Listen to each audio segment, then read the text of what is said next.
આમાં તમને એવું લાગે છે કે હું ધારાસભ્ય પણ નહીં, છતાં તમે સાચા ધારાસભ્ય લાગો છો. ના, ના, એટલે પણ લોકોએ જે વ્યાખ્યા બનાવી છે ને, ધારાસભ્ય એટલે કપડા જોરદાર પહેર્યા હોય. મિત્રો જો સામાન્ય સ્લીપર પહેર્યા છે આપણી જેમ, સામાન્ય ચપ્પલ પહેર્યા છે, અને ખરા અર્થમાં લોકસેવક, જનસેવક અને લોકનાયક આવો હોવો જોઈએ. સાહેબ ભૂતકાળ યાદ કરું તો મારો જન્મ એવા કુટુંબમાં થયેલો છે કે મારા ફાધર તો ગુજરી ગયા, ફાધર ને મધર બે. પણ મારા ફાધર છે ને એમણે અહીંથી દિયોદરથી 13 કિલોમીટર મારું ગામ છે, મૂળ વતન મોજરૂ જૂના. ત્યાં 20 વર્ષ સુધી એટલે આખી જવાની એમણે અમારે ત્યાં એક જાગીરદારને ત્યાં જમીનદારને ત્યાં એમણે પોતે હાથી પણ કરેલું. હાથી પણ એટલે હાથી રહેતા, હાથી પણ મજૂરી કામ. અને જ્યારે મારો જન્મ થયો ને ત્યારે એવો ઝૂંપડો હતો કે ઉપર ચોમાસું હોય તો વરસાદના અડધો વરસાદ ઉપર પડતો હતો. એ રીતે જન્મ થયો છે. અને મેં ગરીબી એ જોઈ નથી, અનુભવી છે. અને એટલા માટે કે આ કુદરતનો અને આ વિસ્તારની પ્રજાનો હું આભારી છું કે મારા જેવા નાના માણસને ધારાસભામાં ચૂંટીને મોકલ્યો છે. અને આ પ્રજાનું ઋણ ચૂકતે કરવું એ મારી પવિત્ર ફરજ છે. એ પવિત્ર ફરજ ગણીને હું આ કાર્ય કરી રહ્યો છું. છેલ્લી વાત કરતા કરતા આંખમાં કેમ પાણી દેખાય છે? તમારા પિતાને યાદ કરે એટલે બહુ સંઘર્ષ કર્યો એમને. હાથી પણ હું સમજી ગયો છું, પણ મજૂરી જ ને એક પ્રકાર મજૂરી, બરાબર. કોઈ આધાર ના હોય એ રીતે, બરાબર. પૈસા ના હોતા ઘરમાં? પૈસા તો સાહેબ હવે એ તો હું જ્યારે મોજરૂથી પાવડી ભણવા જતો ને, આ વધારે પડતું કહેવાય ના, પણ બિલકુલ વધારે પડતું નથી, બિલકુલ વધારે પડતું નથી. મારા પગમાં ચંપલ ના હોતા એટલે આંકડો આવે, તમે આંકડાનો આંકડાનો પત્તો બધી એને બળતો ને. મારે જરૂર છે તમારા જેવા ધારાસભ્યની. હું તો નાનો છું એટલે તમને તો શાના શું રાખું, પણ તમને એટલા માટે આ ઇન્ટરવ્યુ કરવા મિત્ર એટલા માટે આવ્યો હતો કે આ વિસ્તારની એ 54 જ્ઞાતિને કહીશ કે આવી 56ની છાતીવાળો ધારાસભ્ય તમને મળ્યો છે. નમસ્કાર, હું દિનેશ ઇંદવ, વિશેષ વિથ દિનેશના વિશેષ કાર્યક્રમ, વિશેષ પોડકાસ્ટમાં હું દિયોદરના ધારાસભ્ય કેશાજી ચૌહાણ સાથે વાતચીત કરવા આવ્યો છું. અમે એ વૃક્ષના છાંયડા નીચે ઊભા છીએ જ્યારે એમને એ વૃક્ષો ઉગાડ્યા છે. આ વૃક્ષો એમને ઉગાડ્યા, એમને એમનો ઉછેર કર્યો અને આજે વૃક્ષો સરસ છાંયડો આપે છે. પણ આ ધરતીમાને જે જરૂર છે એ પાણીની જરૂર છે. ભૂગર્ભના તળ ખૂબ ઊંડા ગયા છે.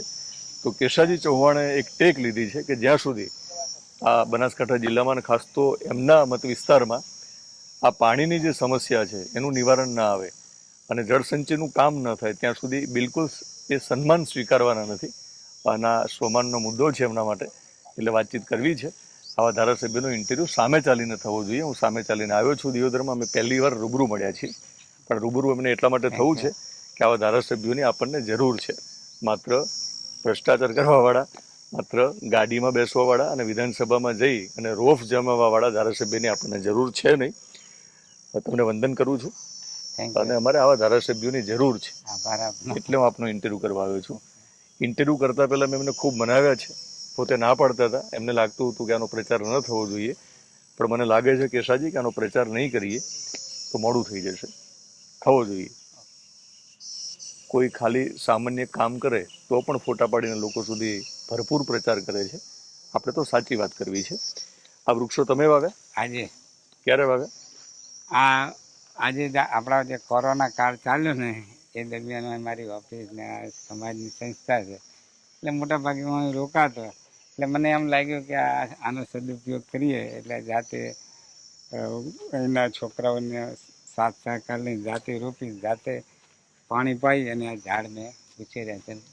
પાછળ બાજુમાં પણ એ ઉછેરે, એ જાતે આપણે ઉછેરેલા. કેશવજી, વૃક્ષો વાવ્યા અને વૃક્ષો વાવો તો વરસાદ લાવો.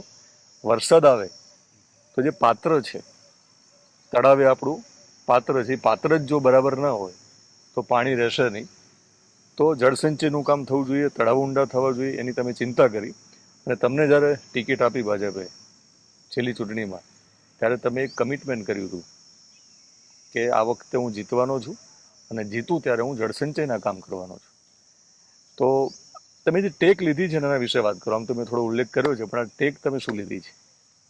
છેલ્લે હું 2022ની વિધાનસભાની ચૂંટણી જ્યારે દિયોદર વિસ્તારમાં લડતો હતો ત્યારે પ્રજાની અને મતદારોની ખેડૂતોની એક જ લાગણી હતી કે અમે તમને ચૂંટીને મોકલીએ તો આ પાણીની સમસ્યા માટેનો કંઈક તમે પ્રયત્ન કરજો.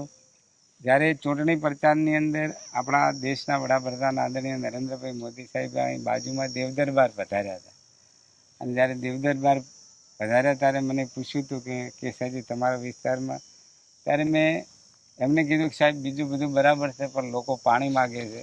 અને એ વખતે મોદી સાહેબે કહ્યું હતું કે કેસાજી એમના ભાષણમાં જ કહ્યું હતું કે કેસાજી મારા વતી લોકોને કહેજો જ્યાં નર્મદાનું પાણી નથી પહોંચ્યું ત્યાં પહોંચશે. અને આજે મને કહેતા આનંદ થાય છે કે મોદી સાહેબ બોલીને ગયા હતા એટલે ગુજરાત સરકારે દિયોદર, લાખણી, બાજુમાં થરાદ છે, કોંકરેજ અને ડીસા, આ લાખણી, દિયોદર અને ડીસા એ 3 તાલુકામાં તો મારો વિસ્તાર આવે છે. આ વિસ્તાર માટે થઈને લગભગ 1400 કરોડની નર્મદા મુખ્ય કેનાલ આધારિત પાઇપલાઇન દ્વારા આગામી સમયની અંદર દિયોદર વિધાનસભા મત વિસ્તારના 125 ગામોના તળાવમાં પાણી પહોંચે એના માટેનો સરકારે આયોજન કરી લીધું છે. એટલે આપના મારફત સરકારનો, મુખ્યમંત્રીશ્રીનો, વડાપ્રધાનનો બધાનો હું આભાર વ્યક્ત કરું છું. અને જ્યારે હું ચૂંટાણો એ વખતે મેં જાહેરાત કરી હતી કે આ વિસ્તારની અંદર ભૂગર્ભના જળનો, પાણીની સમસ્યાનો જ્યાં સુધી કોઈ માર્ગ નહીં મળે ત્યાં સુધી હું ટેક લઉં છું કે હું કોઈ જાહેરમાં સન્માન નહીં સ્વીકારું. એટલે મેં સંકલ્પ કર્યો હતો. સંકલ્પની અંદર તાકાત છે આપણને કામ કરવા માટેની, લોકો માટેની, મથવા માટેની જે તાકાત છે, તાકાત આ ટેકે, આ સંકલ્પે મને પૂરી પાડી છે. અને કુદરતી રીતે આ ઓગળજીની ધરતી છે અને ઓગળજી મારા જે કહું તો પણ અહીં આપણે વિચરતા સમુદાય મંચ જે છે જે મિત્તલબેન એ ચલાવે છે એમનો અમને સાથ મળ્યો અને અમે સાથે મળીને આ વિસ્તારની અંદર જે તળાવો નર્મદાના પાણીથી ભરાવાના છે કે કુદરતી રીતે બીજી રીતે ભરાય છે, વરસાદથી બધા જ તળાવો એ આગામી સમયની અંદર ઊંડા થાય, એનો જે આવરો બંધ થઈ ગયો છે આવરો ચાલુ થાય અને વ્યવસ્થિત એની પાળ થાય, એનું મજબૂતીકરણ થાય અને લોક ભાગીદારીથી લોકો પણ એનામાં જોડાય એના માટેનો અમે અભિયાન શરૂ કર્યું છે. એની સાથે સાથે જે ખેડૂતોએ જે પોતાના ખેતરની અંદર બોર બનાવ્યા હતા, જેને ટ્યુબવેલ કહે છે, બોર કહે છે, એ બોર જેમ પાણી ઊંડું ગયું એમ ખેડૂતો ઊંડા ઉતરતા ગયા અને એ બોર બધા બંધ પડ્યા છે, ફેલ થયેલા પડ્યા છે. એ બોર જો રિચાર્જ કરવામાં આવે તો આ વિસ્તારની આ સમસ્યાનું નિરાકરણ આવી શકે એમ છે. એવું ટેકનિકલી રીતે અમે અભ્યાસ કર્યો છે અને અભ્યાસના અંતે અમે પ્રયત્ન કરી રહ્યા છીએ. એમાં મિત્તલબેનની સંસ્થાનો પણ અમને સાથ સહકાર મળી રહ્યો છે. સરકારની નરેગા, મનરેગા યોજનાનો પણ એમની અંદર સાથ સહકાર મળી રહ્યો છે અને લોક ભાગીદારીથી અને ખેડૂતો જાતે જાગૃત બની અને આ બંધ બોર છે એ બોર એ સ્ટ્રક્ચર બનાવી પાણીને ચોખ્ખું કરી અને આ ફેલ થયેલા બોરોની અંદર ઉતારે તો ભૂગર્ભના જળની સમસ્યા ઉકેલાઈ શકે એ છે. અને એ દિશાની અંદર આ કામ એ લોક આંદોલનનું રૂપ ધારણ કરે એના માટેનો અમે પૂરો પ્રયત્ન કરી રહ્યો છીએ. અમારા વિસ્તારની અંદર જે 125 ગામ આવે છે અમારા વિસ્તાર, એ બધા જ ગામોની અમે ગામ કમિટી બનાવી છે, તળાવોના ઇન્ચાર્જ, સહ ઇન્ચાર્જ બનાવ્યા છે. એની સાથે સાથે લોકોમાં જાગૃતિ આવે, અવેરનેસ આવે એના માટે થઈ અને પાણી બગડે નહીં એના માટેની પણ ગામભાઈ અમે ઇન્ચાર્જને સહ ઇન્ચાર્જ બનાવ્યા છે. સાથે સાથે આ ખેડૂતોના ફેલ થયેલા બોર એ પણ રિચાર્જ થાય એના માટે પણ ગામ લેવલે પ્રયત્ન થાય એના માટેના ઇન્ચાર્જ, સહ ઇન્ચાર્જ બનાવ્યા છે. અને અમે એક સોંકળ બનાવીને પ્રયત્ન કરી રહ્યા છીએ. ભગવાનને, ઓગળજીને પ્રાર્થના કરીએ કે ભગવાન અમને આમાં સફળતા અપાવે અને અમારો આ ટેક છે, એ સંકલ્પ છે એ વહેલામાં વહેલા થકી ભગવાન પૂરો કરે, ભગવાનને પ્રાર્થના. અત્યાર સુધીમાં તમારું જે અભિયાન છે એના ભાગરૂપે તમે કીધું કે એક લોક આંદોલન થવું જોઈએ, જન આંદોલન થશે. તમે કેટલું કામ કર્યું છે વીએસએસએમની સાથે મળીને અત્યાર સુધીમાં? અમે તાજેતરની અંદર જ એટલે લગભગ 2 મહિના પહેલાં અમે 14 દિયોદર વિધાનસભા મત વિસ્તારની અંદર જળ સંચય યાત્રાનું પણ આયોજન કર્યું હતું અને એમાં લગભગ 52 જેટલા કાર્યક્રમો કર્યા અને લોકોને જાગૃત કર્યા. અને એ જાગૃતિના ભાગરૂપે આજે દરેક ગામની અંદર દરેક ગામની અંદર આ કામગીરી શરૂ થઈ રહી છે. અને મિત્તલબેન દ્વારા તો વૃક્ષારોપણ, કારણ કે વૃક્ષ હશે તો વરસાદ આવશે, એટલે વૃક્ષારોપણનું કામ પણ મોટા પાયે ચાલે છે. એમણે લગભગ મારી પાસે જે માહિતી છે એ પ્રમાણે બનાસકાંઠામાં 15 લાખ જેટલા વૃક્ષોનું વાવેતર કર્યું છે. એમાંથી લગભગ 13.5 લાખ વૃક્ષો તો ઓલરેડી તૈયાર થઈ ગયા છે. અને હજી પણ એ વૃક્ષો વાવવાનું સાથે સાથે ગરીબોને આવાસ મળે એના માટેનું પણ એક કાર્ય કરી રહ્યા છે. અને ખાસ કરીને આ વિસ્તારના તળાવો એ લોક ભાગીદારીથી ઊંડા થાય એના માટે અત્યારે હાલ અમારે જે 199 તળાવો જે નર્મદાના પાણીથી આગામી સમયની અંદર જે જોડાવાના છે, બધા જ તળાવો લોક ભાગીદારીથી અમે સાફ કરી અને એને ઊંડો કરવા માટેનો પૂરો પ્રયત્ન અમારાથી કરી રહ્યા છે. આ યાત્રા દરમિયાન તમે શું નોંધ્યું? તમને શું ધ્યાનમાં આવ્યું કે કેટલી મોટી સમસ્યા છે? આ યાત્રા દરમિયાન સાહેબ મેં જે જોયું, આપે પણ જોયું છે કે લાખણી તાલુકાના કેટલાક ગામે છે. હવે તો દિયોદરની અંદર પણ પાદરી કે ખેડૂતોએ પાણીના અભાવે ખેતી છોડી અને પોતાની જે આ અમૂલ્ય જમીન છે એ જમીન એ સોલાર જેવી કંપનીઓને અત્યારે ભાડા પટ્ટાથી આપી દીધી છે, જે ખેતી માટે અને આ વિસ્તારની સમૃદ્ધિ માટે ખૂબ જ ખતરનાક સાબિત થઈ શકે છે. એટલે આપના મારફતથી ખેડૂતોને અને પ્રજાને પણ મારી વિનંતી છે કે આ કુદરતી જે આફત ઊભી થઈ છે આપણે બધા ભેગા થઈ અને સહિયારો પુરુષાર્થ કરીએ. મિત્તલબેનના જેવી સંસ્થાઓ આપણે સહકાર આપે, સરકાર આપણે સહકાર આપે અને આપણે જાતે જાગૃત થઈ પાણીને બચાવીએ. પાણીનો ખોટો વેડફાટ ન થાય. પાણી એ ભગવાનનો પ્રસાદ છે, એ પ્રસાદનો બગાડ ન થઈ શકે. આ ભાવના દરેકના દિલમાં પેદા થાય અને વરસાદનું જેટલું પાણી આપણને મળે છે બધું પાણી કાં હંગરવાની અથવા ભૂગર્ભમાં જે ફેલ થયેલા બોર છે એના મારફત ઉતારવા માટેનો પ્રયત્ન કરીએ તો આ આફતને આપણે અવસરમાં પલટી શકીએ એમ છીએ. બિલકુલ. તમે કામ શરૂ કર્યું છે. સોલાર જે છે ને એ ખેડૂતની અત્યારે મજબૂરી છે. કશું ઉત્પાદન થતું નથી પાણીના અભાવે. તળ પાણીના ટૂંકમાં ભૂગર્ભ જળ ઊંડા થયા છે. એટલે જે પૈસા મળે છે હાલ ખેડૂતને સારા લાગે છે, પણ લાંબા ગાળાનો કોન્ટ્રાક્ટ કંપનીઓ કરે છે સોલારમાં.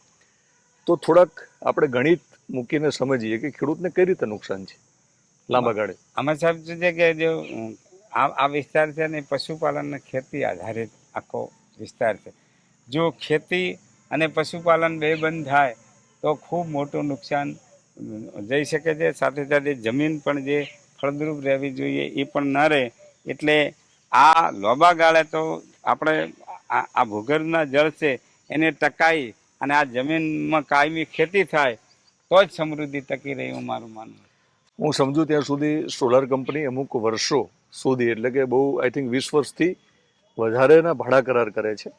અને અત્યારે જે રકમ નક્કી કરે છે કદાચ વર્ષો સુધી એક જ રકમ રાખશે, કે પછી જરૂર લાગશે તો થોડો વધારો કરે છે. હું જ્યાં સુધી સમજો ત્યાં સુધી. પણ ખેડૂત મિત્રોને આપણે એવું કહેવું છે કે અત્યારે તમને જે રકમ સારી લાગે છે, વર્ષો પછી ફુગાવો હશે, મોંઘવારી હશે અને રૂપિયાની જ્યારે કિંમત ઘટશે ત્યારે તમને અત્યારે જે રકમ મળે એ જ રકમ જો 10 વર્ષ પછી મળવાની હોય તો ખેડૂતો નુકસાનમાં છે. એટલા માટે કદાચ સોલારને જમીન આપવાની જરૂર નથી, પણ જરૂર લાગે તો તળાવો ઊંડા કરવાની જરૂર છે. બરાબર ને? પાણીને સંગ્રહ કરવાની જરૂર છે. હા, અને જે આપણે જેમ ગામો ગામ મંદિર બનાવીએ છીએ ભગવાનનું, માતાજીનું બનાવવા જોઈએ, કારણ કે એ આપણો આસ્થાનું કેન્દ્ર છે. આસ્થાનું કેન્દ્ર છે. જે આસ્થા હોય તે સાબિતીની કોઈ જરૂર નથી. પણ આ મંદિર તળાવ એ પણ જળદેવીનું મંદિર જ છે. બિલકુલ. તો એને પણ આપણે બધા ભેગા થઈ અને જે રીતે મંદિર માટેનો પ્રયત્ન કરીએ છીએ એ જ રીતે તળાવ માટે ઊંડા કરવા માટે અને સુધારવા માટે, એમાં પાણી વધારે હંગરાય એના માટેનો પ્રયત્ન કરીએ તો મને લાગે છે કે આ ધરતી આપણા સૌની માતા છે. જે ધરતી પર આપણે જન્મ લીધો છે એ ધરતી માતાનો ખોળો કાયમી લીલો રહે એ જોવાની જવાબદારી ધરતી માતાના સંતાન તરીકે આપણા સૌની છે. તો આપણે સૌ સહિયારો પુરુષાર્થ કરી અને આ ધરતી માતાનું ઋણ અદા કરીએ. બિલકુલ. ઋણ અદા કરવા માટે તમને જે ઋણ મળે છે, એટલે કે ધારાસભ્ય તરીકે તમને જે ગ્રાન્ટ મળે છે, એમાં તમે આ કામ માટે પણ જે રીતે ગ્રાન્ટ વાપરો છો એના વિશે વાત કરશો. આમાં આ વખતે સરકારે ધારાસભ્યની પોતાની ગ્રાન્ટની અંદર 1 કરોડનો વધારો કર્યો છે. એનામાંથી 50 લાખ રૂપિયા તો જળ સંચય માટે વાપરવાનું ફરજિયાત કર્યું છે. પણ અમે તો એ સરકાર એના સિવાયના પણ લોકલ તાલુકાની ગ્રાન્ટોમાં તો એમાંથી આ તળાવ ઊંડા કરવા માટે એના સુધારણા માટેનો રિચાર્જ બોર બનાવવા માટેનો એ અમે પ્રયત્ન કરી રહ્યા છીએ. અને આ વખતે વિશેષ અમારી ગ્રાન્ટમાં હું તો સરપંચોને પણ વિનંતી કરું છું કે બીજું કામ 2 વર્ષ પછી થશે તો ચાલશે, પણ આ જળસંચયના કામની અંદર વધારેમાં વધારે ગ્રાન્ટ વપરાય. અમારો એ પૂરો પ્રયત્ન રહેશે કે વધારેમાં વધારે ગ્રાન્ટ આ ધરતી માતાને લીલોતરી રાખવા માટે થઈને જળસંચયના કામમાં વપરાય, એના માટે અમે પૂરો પ્રયત્ન કરીએ. અને જો સમયસર નહીં જાગીએ આપણે તો મોડું થશે તો કેટલો મોટો ચિંતાનો વિષય છે. આમ તો જો આપણે પહેલાં જાગ્યા હોત ને તો આ પરિસ્થિતિ આવી જ ના હોત. કારણ કે જો આપણે આ જે પરિસ્થિતિ થઈ છે એ છેલ્લા 35, 20, 25, 35 વર્ષની અંદર આ પરિસ્થિતિ થઈ છે. નહીં તો મને આ 62 વર્ષ છે, મને જ યાદ છે કે કૂવામાં એટલે ઊંડું મેડો વધારે પાણી હતું કે લોકો ઉપરથી આમ ઉપરથી લઈ શકે એટલું વધારે પાણી હતું. પણ એ પાણીની ચિંતા આપણે કરી નહીં, પાણીનું મહત્ત્વ ન સમજ્યા, એના કારણે આ પરિસ્થિતિનું નિર્માણ થયું છે. જે હવે અત્યારે જે આપણે પાણી ખેંચી રહ્યા છીએ એ હજારો વર્ષથી સંગ્રહાયેલું પાણી આપણે ખેંચી રહ્યા છીએ. પણ જાગ્યા ત્યાંથી સવાર હજી પણ કંઈ મોડું થયું નથી. જો આપણે આ બધા ભેગા થઈ સરકાર, પ્રજાના પ્રતિનિધિઓ બધાએ ભેગા થઈને આ પ્રયત્ન કરીએ તો 100% આપણે આફતને અવસરમાં પલટી શકીએ. બિલકુલ. એક સવાલ અને ટૂંકમાં થોડો પરિચય, જે તમને કદાચ તમારા મત વિસ્તાર સિવાયના લોકો જે પહેલી વાર તમારો વિડીયો જોશે, કારણ કે આખા ગુજરાતમાં મારા વિડીયો જોવાય છે, તમારું થોડું બેકગ્રાઉન્ડ કહેશો અને તમે રાજકારણમાં કેવી રીતે આવ્યા? આમ તો શું છે કે હું સાયન્સનો વિદ્યાર્થી હતો, પણ પરિસ્થિતિ એવી થઈ કે જેના કારણે મારે રાજકારણમાં આવવું. શું પરિસ્થિતિ થઈ? એ કુદરતી સામાજિક રીતે એવી પરિસ્થિતિ ઊભી થઈ કે અમારે એક મોટા ભાઈ હતા, એમના ઉપર એક રાજકારણના લીધે એક ખોટો કેસ આવ્યો અને એ કેસ મારે ભણતા લડવો પડ્યો. એને એમાંથી નહીં તો મને તો રાજકારણમાં કોઈ રસ નહોતો. પણ જ્યારે રાજકારણમાં આવવાનું જ થયું તો પછી નક્કી કર્યું કે હવે આપણે પૂરી રીતે એમાં પૂરો પ્રયત્ન કરવો. અને આપણે પૂરો પ્રયત્ન કરી રહ્યા છીએ કે જે પ્રજાએ આપણને ચૂંટીને મોકલ્યા છે, પ્રજાનું ઋણ આપણા માથા ઉપર છે, એ ઋણ ચૂકતે કરવું એ મારી પહેલી પવિત્ર ફરજ છે. તો આ પ્રજા, આ વિસ્તારની પ્રજા, જેમાં આ વિસ્તારમાં નાના મોટા 54 સમાજ છે, 125 ગામ. આ 54 સમાજને 125 ગામોને અસર કરતા આ પ્રશ્ન છે. અને એટલા માટે મેં ટેક લીધી છે કે અને મેં આ વિસ્તારની જનતાને માફી માગીને કહ્યું છે કે હું બીજા સામાજિક પ્રસંગોની અંદર કદાચ હાજર નહીં રહી શકો, મને માફ કરજો, પણ જળસંચયનું કોઈ પણ કામ હશે તો તમે મને બોલાવજો. હું ગમે તે કાર્યક્રમ છોડીને પણ હું જળસંચયના કામની અંદર આવીશ. અને આજે લોકોએ મને કીધું કે તમે બીજા સામાજિક પ્રસંગોમાં નહીં આવો તો ચાલશે, પણ આ જે કામ તમે આદર્યું છે એ કામ તમે પૂરું કરો. એટલે લોકોનો પૂરો સાથ અને સહકાર મળી રહ્યો છે. અને ભગવાનની કૃપા હશે, લોકોની કૃપા હશે તો મને 100% વિશ્વાસ છે કે આ વિસ્તારનો જે પ્રાણ પ્રશ્ન છે, પ્રાણ પ્રશ્નને આપણે 100% આગામી સમયમાં ત્યારે મિત્તલબેનના જેવી સંસ્થા અમે હોમે ચાલીને તમારા જેવા જે મારી તમને એવું લાગે છે કે હું તમે સાચા ધારાસભ્ય લાગો છો. પણ લોકોએ જે વ્યાખ્યા બનાવી છે ધારાસભ્ય એટલે કપડા જોરદાર પહેર્યા હોય. મિત્રો, જો સામાન્ય સ્લીપર પહેર્યા છે, આપણી જેમ સામાન્ય ચપ્પલ પહેર્યા છે, અને ખરા અર્થમાં લોકસેવક, જનસેવક અને લોકનાયક આવો હોવો જોઈએ. પણ ન છૂટકે અમારે બોલવું પડે છે કે ધારાસભ્ય આવા હોય. એ મને સમજાવવા માટે પૂછે છે કે ધારાસભ્યને આપણે જોયા છે બહુ લક્ઝરી વૈભવી કાર લઈને વિધાનસભામાં આવે છે. સાહેબ, ભૂતકાળ યાદ કરું તો મારો જન્મ એવા કુટુંબમાં થયેલો છે કે મારા ફાધર તો ગુજરી ગયા, ફાધર ને મધર બે. પણ મારા ફાધર છે ને, એમણે અહીંથી દિયોદરથી 13 કિલોમીટર મારું ગામ છે, મૂળ વતન મોજરૂ જૂના, ત્યાં 20 વર્ષ સુધી એટલે આખી જવાની એમણે અમારે ત્યાં એક જાગીરદારને ત્યાં જમીનદારને ત્યાં એમને પોતે હાથી પણ કરેલું. હાથી પણ એટલે હાથી રહેતા, હાથી પણ મજૂરી કામ. અને જ્યારે મારો જન્મ થયો ને ત્યારે એવો ઝૂંપડો હતો કે ઉપર ચોમાસું હોય તો વરસાદના અડધો વરસાદ ઉપર પડતો હતો. એ રીતે જન્મ થયો છે. અને મેં ગરીબી એ જોઈ નથી, અનુભવી છે. અને એટલા માટે કે આ કુદરતનો અને આ વિસ્તારની પ્રજાનો હું આભારી છું કે મારા જેવા નાના માણસને ધારાસભામાં ચૂંટીને મોકલ્યો છે. અને આ પ્રજાનું ઋણ ચૂકતે કરવું એ મારી પવિત્ર ફરજ છે. એ પવિત્ર ફરજ ગણીને હું આ કાર્ય કરી રહ્યો છું. વરસાદનું પાણી છે ને આમ તો સારું, પણ ઝૂંપડામાં હોઈએ અને વરસાદનું પાણી આપણને વિલન લાગે. આમ છતાં વરસાદનું પાણી તમને ગમે છે. આ વરસાદનું પાણી તમારે આ ધરતીમાંને આપવું છે, પાછું આપવું છે. છેલ્લી વાત કરતા કરતા આંખમાં કેમ પાણી દેખાય છે? તમારા પિતાને યાદ કરે એટલે બહુ સંઘર્ષ કર્યો એમને. હાથી પણ હું સમજી ગયો છું, પણ મજૂરી જ ને એક પ્રકાર મજૂરી, બરાબર. કોઈ આધાર ના હોય એ રીતે, બરાબર. પૈસા ના હોતા ઘરમાં? પૈસા તો સાહેબ હવે એ તો હું જ્યારે મોજરૂથી પાવડી ભણવા જતો ને, આ વધારે પડતું કહેવાય પણ બિલકુલ વધારે પડતું નથી, બિલકુલ વધારે પડતું નથી. મારા પગમાં ચંપલ ના હોતા એટલે આંકડો આવે, તમે આંકડાનો આંકડાનો પત્તો બધી એને બળતો ને. મારે જરૂર છે તમારા જેવા ધારાસભ્યની. હું તો નાનો છું એટલે તમને તો સાના શું રાખું, પણ તમને એટલા માટે આ ઇન્ટરવ્યૂ કરવા મિત્ર એટલા માટે આવ્યો હતો કે આ વિસ્તારની એ 54 જ્ઞાતિને કહીશ કે આવી 56ની છાતીવાળો ધારાસભ્ય તમને મળ્યો છે. અને આ બહુ મોટું રિસ્ક છે. મોટાભાગના ધારાસભ્ય છે ને લગ્ન પ્રસંગમાં જાય ને મરણ પ્રસંગમાં જાય એટલે જીતી જાય, કામ ન કરે તો ચાલે. કારણ કે લોકોને લોકો ભાવનાથી જોતા હોય છે ને માત્ર પ્રસંગોમાં હાજરી આપે તો લોકો જીતાડી દે છે. પણ અમને લાગે છે કે માત્ર તમારા પ્રસંગોમાં આવવાથી નહીં ચાલે. તમારી આવતી પેઢી, જે તમે તો પાકા ઘરમાં રહો છો, એ તો કાચા ઘરમાં મોટા થયા છે, તો વરસાદનું પાણી જો આપણે સંગ્રહિત નહીં કરીએ તો જીવવું અઘરું થઈ જશે. એટલે તમારી આવતી પેઢી માટે આજે આ જોખમ ખેડી રહ્યા છે. નહીંતર મોટાભાગના લોકોને એવા ધારાસભ્ય ગમે કે લગ્ન પ્રસંગમાં આવી જાય ગમે ત્યારે, અને લોકોને લાગે કે જુઓ અમારે ત્યાં ધારાસભ્ય આવ્યા હતા, પણ એમને ટેક લીધી છે ને એટલા માટે આવતા નથી. એમની ટેક પૂરી થશે પછી ચોક્કસ પ્રયત્ન કરશે.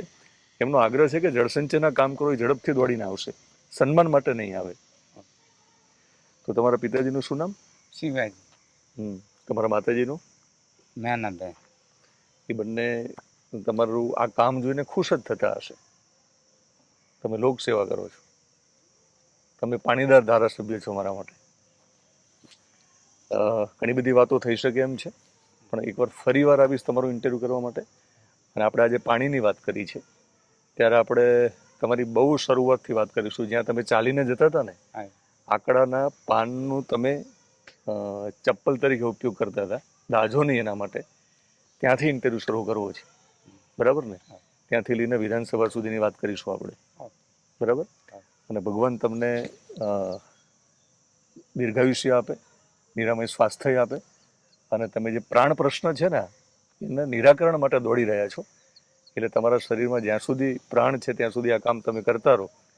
એવી તમને ઇમોશનલ થઈ ગયા છો. પણ મિત્રો આ રડવું એ પણ જરૂરી છે. આજે ધારાસભ્ય રડતા હોય એવા કયા ધારાસભ્ય છે બતાવો મને. બીજા ધારાસભ્ય ખરાબ છે એવું નથી કહેતા, પણ આવા ખરા અર્થમાં લોકનાયકની જરૂર છે, જનસેવકની આપણને જરૂર છે. અને આ વિસ્તારના બોર ફેલ થયા છે, પણ મારી દ્રષ્ટિએ MLA પાસ થયા છે. આવા જ ધારાસભ્યને તમારે ચૂંટીને મોકલવા જોઈએ. અને હું સામે ચાલીને જ્યારે જરૂર પડશે ત્યારે આ મત વિસ્તારમાં એમના આવીશ, એમની વાતો તમારા સુધી એટલા માટે પહોંચાડીશ. એમનો પ્રચાર કરવા મને ક્યારેય બોલાવવાના નથી અને બોલાવ્યો પણ નથી. પહેલી વાર અમે રૂબરૂ મળ્યા છીએ. પણ આવા ધારાસભ્યની વાતો થવી જરૂરી છે, જેથી કરીને આપણને આવા અન્ય બીજા પાણીદાર ધારાસભ્ય મળે. વિશેષ પોડકાસ્ટમાં અમે વિશેષ વાતો કરી છે. આવા જ કોઈ વિશેષ ગુજરાતી સાથે ફરી મળીશ.